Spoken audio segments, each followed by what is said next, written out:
A reading from Luke chapter 22.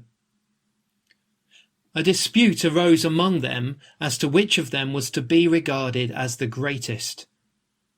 But Jesus said to them, "The kings of the Gentiles lord it over them, and those in authority over them are called benefactors. But not so with you.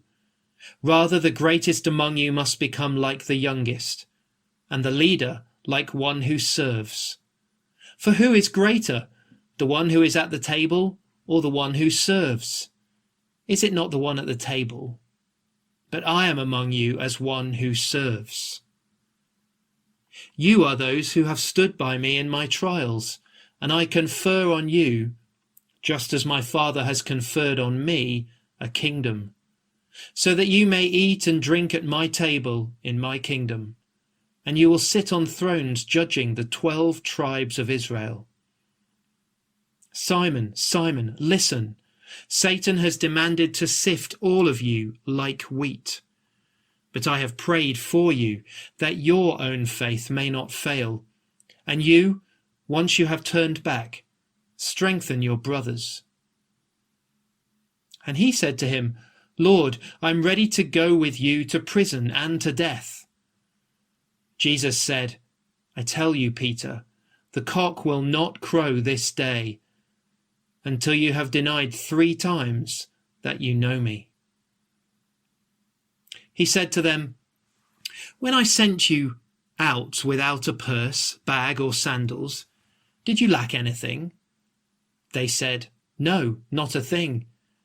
He said to them, "But now the one who has a purse must take it, and likewise a bag, and the one who has no sword must sell his cloak and buy one. For I tell you, this scripture must be fulfilled in me."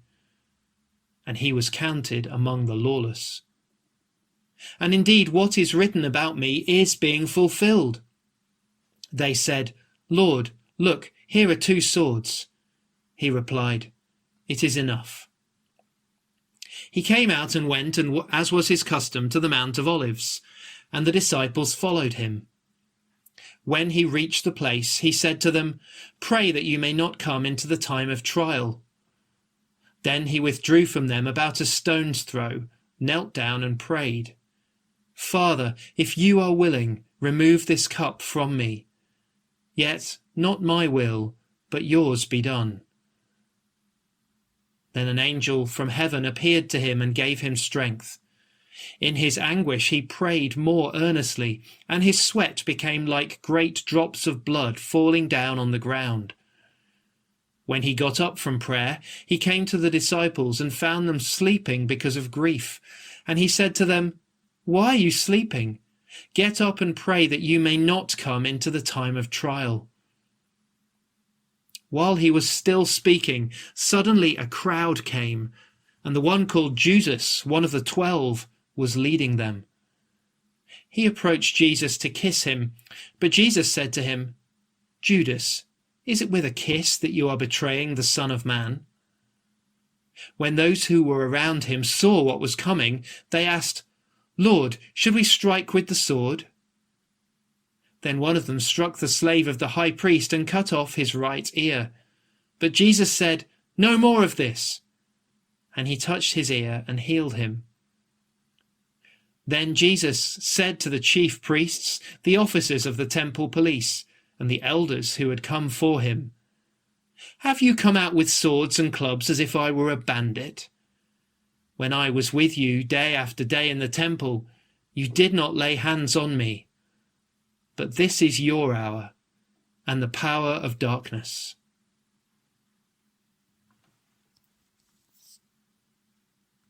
Tuesday of Holy Week.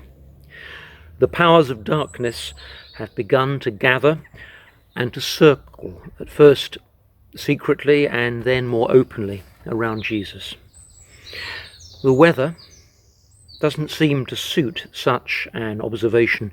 Spring is so very beautifully here.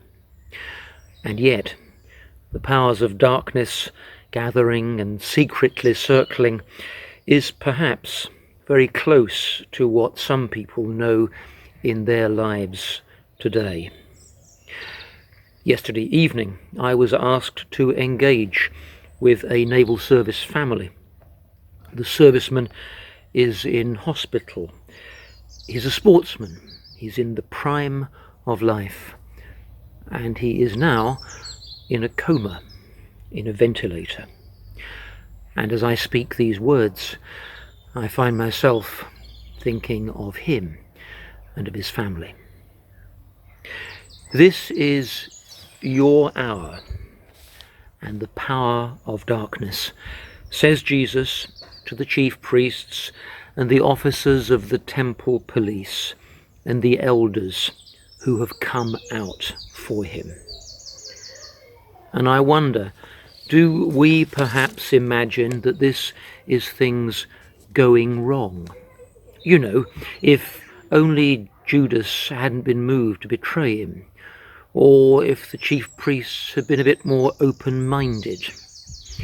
And even as I speak, you and I both know that this is nonsense.